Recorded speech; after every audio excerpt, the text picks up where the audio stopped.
Hola, gente, ¿cómo estáis? ¡Feliz sábado! ¡Qué calor que hace, por Dios! Si estamos en abril y hace este calor, es que este calor me recuerda al verano cuando yo era pequeña, que es el calor de junio, finales de junio, que dices, madre mía, señor, qué calor. Bueno, quería comentaros que muchos de vosotros ya sabéis que yo tengo un podcast en Radio Bagú de la Costa Brava.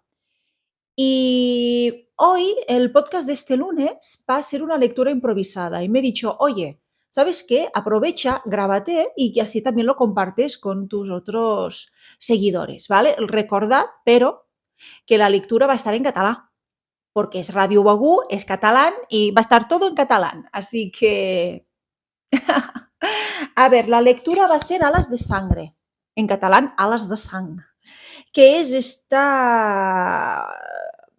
este ladrillo dorado que está en todas las librerías, que todo el mundo habla, que está las redes sociales abarrotada, y me he dicho, oye, mira, vamos a echarle un ojo a esta lectura, a ver qué tal, una lectura improvisada. Yo no tengo ni pajotera idea de qué va, ni idea, pero como estoy escamada de ver que una lectura que está de moda es horrible en el sentido técnico, hablo, una cosa es la trama, los personajes, no, hablo del sentido técnico, o que está mal escrita, o que yo qué sé. Y he dicho, mira, vamos a darle una oportunidad a esta, me he descargado una muestra para hacer el vídeo y el podcast y vamos a ver de qué va este libro, ¿vale? Lo que sí pone aquí es, lo que pone en la portada es la novela de fantasía más adictiva que he leído en la última década.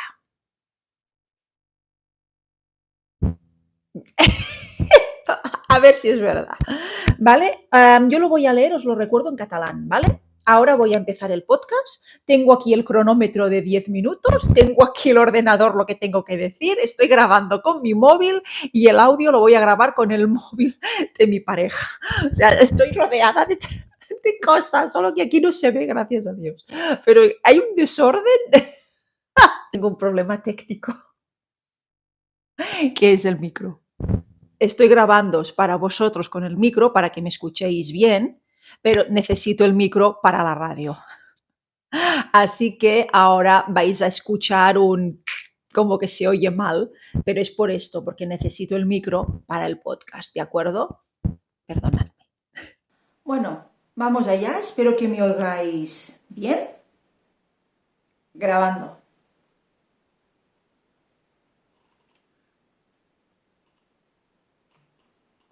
Benvinguts a un nou episodi del podcast Recursos Literaris, a Ràdio Bagú, on parlarem sobre llibres, però no llibres qualsevols, Llibres amb un punt afegit. Llibres que no només ens fan companyia, sinó que alguns ens regalen uns coneixements per millorar la nostra vida. Jo sóc la Cristina Gic, vilabretenca que resideix a Madremanya, i sóc escriptora. M'apassiona la ràdio i la bona lectura.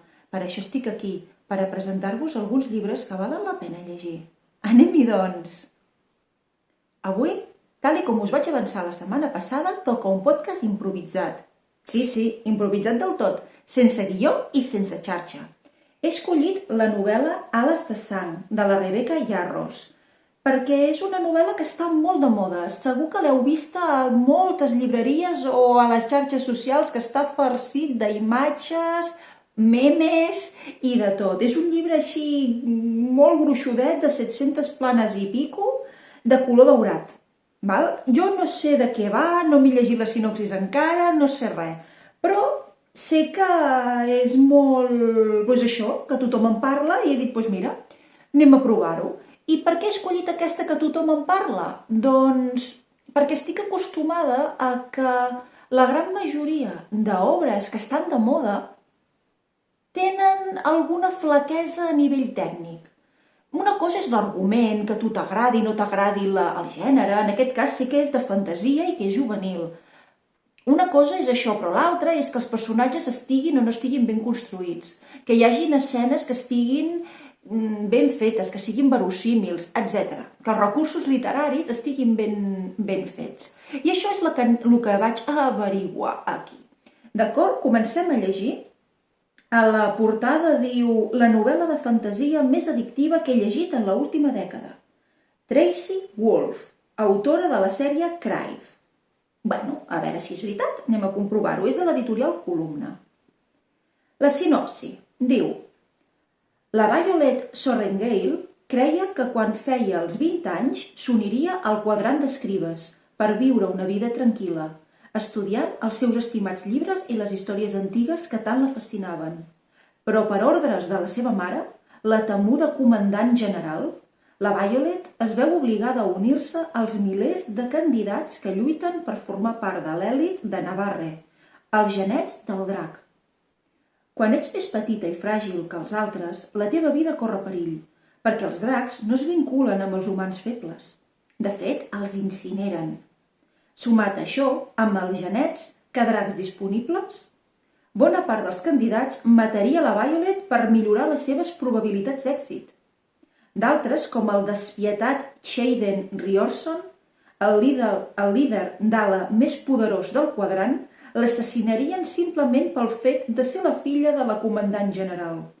Per sobreviure, haurà d'afinar al màxim el seu enginy. Dia rere dia, la guerra que es lliura a l'exterior del col·legi esdevé més letal. Les defenses del regne es debiliten i els morts augmenten. Per si no n'hi hagués prou, la Violet sospita que els líders de Navarre amaguen un terrible secret. Amistat, rivalitat i passió al col·legi de guerra de Basgitar, si ho he dit bé. Tots tenen una agenda oculta i saben que un cop a dins només hi ha dues possibilitats: graduar-se o morir. Bueno, de moment us diré que me fa pensar molt en Harry Potter, però molt. Ales de sang és una aventura fantàstica i plena d'emocions, ambientada en el món brutal i competitiu d'una acadèmia militar per a genets de drac, que inclou descripcions de batalles, combats cos a cos, situacions extremes, sang, violència intensa, ferides brutals, mort, enverinaments, un llenguatge ofensius i sexe explícit. Es demana als lectors sensibles aquests elements que en prenguin nota i es preparin per entrar a l'acadèmia de guerra Basgigat. M'agrada perquè diu que et preparis per entrar. No, millor no llegeixis, retira la lectura. No. Si tu ets sensible t'aguantes i tires cap a dintre. A veure, el text següent... Capítol 1. Diu: un drac sense el seu genet és una tragèdia. Un genet sense el seu drac està mort. Article 1, secció 1, del Codi de Genets del Drac. El dia del reclutament sempre és el més mortífer. Potser per això l'alba és especialment bonica, perquè sé que, per mi, podria ser l'última. Ajusto les corretges de la feixuga motxilla de lona i pujo com puc per l'ample escala de la fortalesa de pedra que anomeno casa. El pit se m'agita per l'esforç i quan arribo al passadís de pedra que porta al despatx de la generala Sorrengale, els pulmons em cremen. Això és el que he guanyat amb 6 mesos d'entrenament físic intens. La capacitat de pujar amb prou feines 6 pisos amb una motxilla de 14 quilos. Estic fotuda. Els milers de nois i noies de 20 anys que s'esperen a fora de la porta per entrar a servir a l'ala que han triat són els més forts i intel·ligents de Navarre. N'hi ha de centenars que s'han preparat des del naixement per al quadrant de genets, per tenir l'oportunitat de formar part de l'èlit. Jo he tingut exactament 6 mesos. Els guàrdies inexpressius que flanquegen l'ample passadís al final de l'escala m'esquiven la mirada en veure'm passar, però això no és res nou. A més, que m'ignorin és el millor escenari possible per mi. L'Acadèmia de Guerra Basgiat, perdoneu si no ho dic bé, no és famosa per ser amable, de fet amb ningú, ni tan sols amb els que tenim mares que manen. Tots els oficials navarrians, siguin quins siguin els estudis que triïn, de curanderos... Curanderos és correcte en català? Ai, no ho sé ara. Bueno, ja m'ho direu. D'escribes, infants o genets, durant 3 anys són modelats dins d'aquests murs cruels, on aprenen a fer servir les armes fins a la perfecció per protegir les nostres fronteres descomunals dels violents intents d'invasió del regne de Poromiel i els seus genets de Griu. Els febles aquí no sobreviuen, i encara menys al quadrant de genets. Els dracs se n'encarreguen. L'estàs enviant a la mort. Una veu coneguda ressona des de l'altra banda de la gruixuda porta de fusta de la Generala, i jo ofego un crit. Només hi ha una dona al continent prou ximple per aixecar la veu a la Generala, però se suposava que era a la frontera amb l'ala est, la Mira. Des del despatx se sent una resposta ofegada i acosto la mà al pany de la porta. No té cap oportunitat, crida la Mira, mentre empenyo la porta feixuga i la motxilla en moure's cap endavant, gairebé em tira per terra. Merda. La Generala deixa anar un insult entre dents des del seu escriptori i jo m'agafo el respatller del sofà, entapissat de color carmí, per recuperar l'equilibri. Ostres, mama, ni tan sols pots aguantar la motxilla, deixa anar la Mira, mentre ve corrents cap a mi. Estic bé. La vergonya m'encén les galtes i m'obligo a mantenir-me dreta. Veieu? Aquestes són aquestes coses que jo solut observar. La noia, que és una posseta molt primeta, arriba i el primer que fa és caure. Això passa el mateix, és el mateix principi que 50 sombres de Grey, entre d'altres. La noia és tòtila, és bleda, és que s'acau, que no pot ni caminar ni aguantar una motxilla de 14 quilos. Dius, aviam, és necessari fer noies tan així escardalenques? Estic bé. La vergonya m'encén les galtes i m'obligo a mantenir-me dreta. Fa 5 minuts que ha tornat i ja m'ha de venir a salvar. Perquè necessites que et salvin, ximpleta, pensa. No ho vull fer. No vull tenir res a veure amb aquesta merda del quadrant de genets. No és que tingui impulsos suïcides. Hauria estat millor suspendre l'examen d'admissió per anar-me'n de dret a l'exèrcit amb la majoria dels reclutes. Però sí que puc portar la motxilla i sí que podré amb mi mateixa. Bé, com que el podcast s'ha reduït només a 10 minuts i ja en porto 9, deixo aquí la lectura. De moment ja veig cosetes que no m'agraden gaire, com per exemple el que està estereotipat ja la idea dels alumnes en una escola que s'han de defensar, bèl·lica, que volen, això és Harry Potter total, però bé, si t'agrada Harry Potter potser t'agrada aquesta saga, jo no sóc gaire aficionada. I la noia que ja comença siguent la pobra desvalida, no? La pobreta escardalenca que s'haurà de defensar, bueno, en fi, d'un ambient molt i molt hostil. Això sí, no us perdeu el següent podcast, que aquest sí que el tinc planificat, i us parlaré d'un llibre que és imprescindible que el llegiu, sobretot les dones, que és Dones que corren amb els llops, de la Clarissa Pinkola Estés, de l'editorial Rosa dels Vents. És una lectura imprescindible. Si voleu saber per què m'agrada tant i us insisteixo tant, no us perdeu el podcast de la setmana que ve, aquí, a Ràdio Begur. Bueno, gent, ja m'heu vist, ja he tornat a ser aquí amb el micro, ja s'ha acabat el podcast. Al principi el podcast durava mitja hora, però me van dir és massa dens per la ràdio, és millor que sigui més àgil i més fresc, i vam quedar uns 10 minuts més o menys. Doncs ja veieu de què va, està en català, faig una recomanació, l'únic que aquesta vegada vam quedar que faríem una lectura improvisada, a veure com ha quedat. No ha quedat, al meu parer, tan divertit com altres, però com que jo aquí, això és YouTube i jo faig el que vull, doncs què us sembla si llegim una mica més, encara que sigui per acabar el capítol, que m'he quedat aquí tallada. Vale? Tenim la Violet, que acaba d'entrar i s'acau, perquè la pobra no pot ni caminar, la pobra nena. Ai, Violet. Uns ulls marrons plens de preocupació em miren mentre unes mans fortes m'agafen per les espatlles. Hola, Mira. Un petit somriure m'aflora de les comissures dels llavis. Potser ha vingut a acomiadar-se, però m'alegra veure la meva germana per primera vegada des de fa tants anys. Els ulls se li suavitzen i doblega els dits sobre les meves espatlles. Una altra vegada espatlles? Com si volgués embolcallar-me en una abraçada, però només fa una passa enrere i es tomba per posar-se al meu costat, de manera que queda de cara a la nostra mare. No ho pots fer, això. Ja està fet. La mare de l'any, la mare de l'any, arronsa les espatlles i els plecs del seu uniforme negre i entallat pugen i baixen amb el moviment.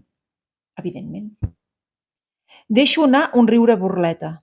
Adéu a l'esperança d'un indult. Tot i que no hi havia raó perquè esperés o ni tan sols somriés, amb una mica de misericòrdia per part d'una dona que és famosa per no tenir-ne gens. Doncs desfés-ho, li exigeix la Mira, furiosa. S'ha passat tota la vida preparant-se per ser escriba. No ha estat educada per ser geneta. Sens dubte, ella no és tu, oi, tinenta Sorrengail? La mare posa les mans damunt la superfície immaculada del seu escriptori i s'inclina lleugerament cap endavant mentre s'aixeca. Ens mira des de dalt amb aquests ulls entretancats i observadors que s'assemblen tant als dels dracs tallats a les enormes portes dels mobles. No necessito el poder prohibit de llegir la ment per saber què és exactament el que veu. Mm, I què veu? Perquè, a veure, posem-nos en situació, d'acord? Posem-nos en situació. Imagines que tu ets la mare de l'any, val? Tens una nena escardalenca que s'ha passat tota la vida estudiant per ser escriba, per llegir, perquè és una fleuma, d'acord? I dius, mira, saps què? La fotrem de genet, ara que hi ha guerra, m'entens? Ella que no ha muntat mai i no sap res de dracs i no sap res. S'ha hagut de formar en uns 6 mesos de pressa i corrents. És una bona idea portar-la a la guerra, m'entens? La mare de l'any, la mare de l'any. I ara aquí a mi me diu, no necessito el poder prohibit de llegir la ment per saber què és exactament el que veu. A mi m'adona a entendre que ella té aquest sentiment d'inferioritat. Se sent com segur que em va veure una inútil. Perquè la porta al camp de batalla. Bueno, alguna explicació hi haurà. Potser no, potser la veu una gran genet i una gran d'allò. Sí, sí. Però bueno, en fi, com que s'està amb el narrador de la noia, tira, tira. Als 26 anys, la Mira és una versió jove de la nostra mare. No, ja m'he donat compte que la nena mana, la filla, si mana la mare, aquesta, t'ho explico. És alta, amb músculs forts i poderosos, tonificats pels anys d'entrenament amb armes i centenars d'hores a cavall del seu drac. La pell pràcticament li brilla de tan saludable i porta els cabells d'un ros tirant a castany curts i llestos per al combat, igual que els de la mare. Però més enllà de l'aparença, té la mateixa arrogància, la mateixa convicció que el seu lloc és al cel. És una geneta de cap a peus.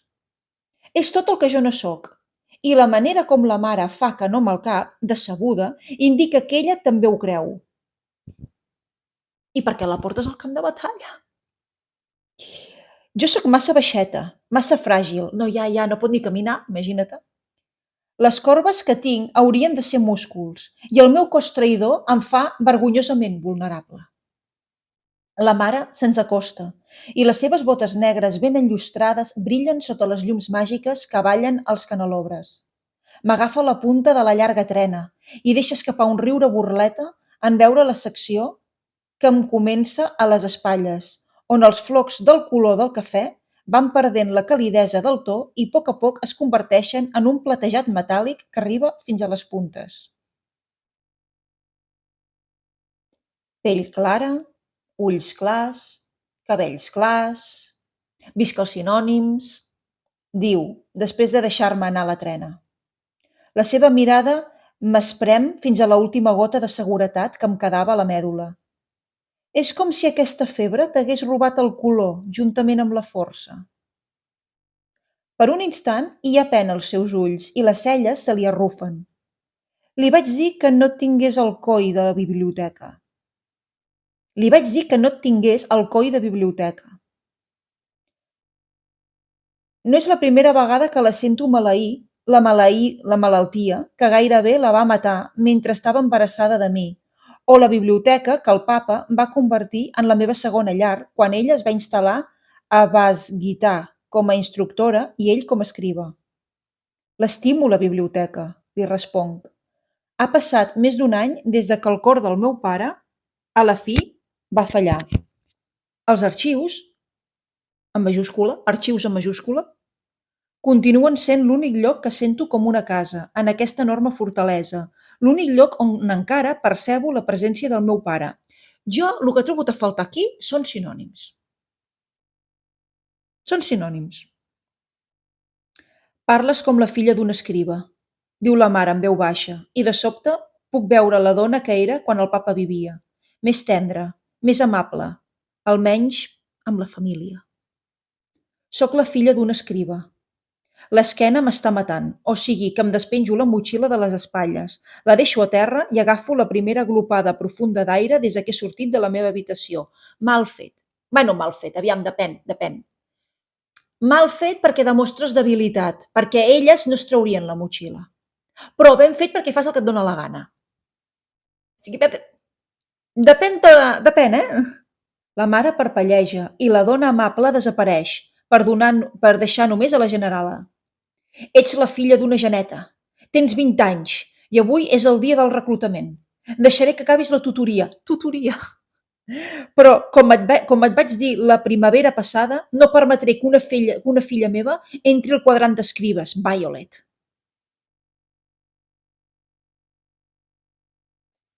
La mare de l'any. O sigui, la mare de l'any.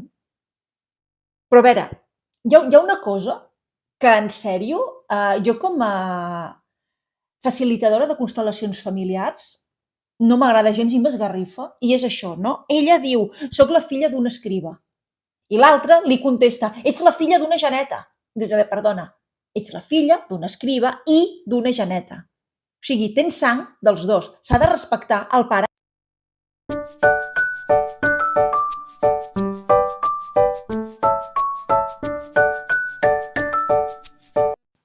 S'havia apagat el micro. M'he donat compte ara. Ostres. I clar, vosaltres no m'ho podeu dir. No podeu dir, Cristina, perquè no és un directe. Buah. M'he posat a editar el vídeo i m'he donat compte que no hi havia volum fins al final. O sigui que m'he posat a carregar el micròfon i ara, doncs, bueno,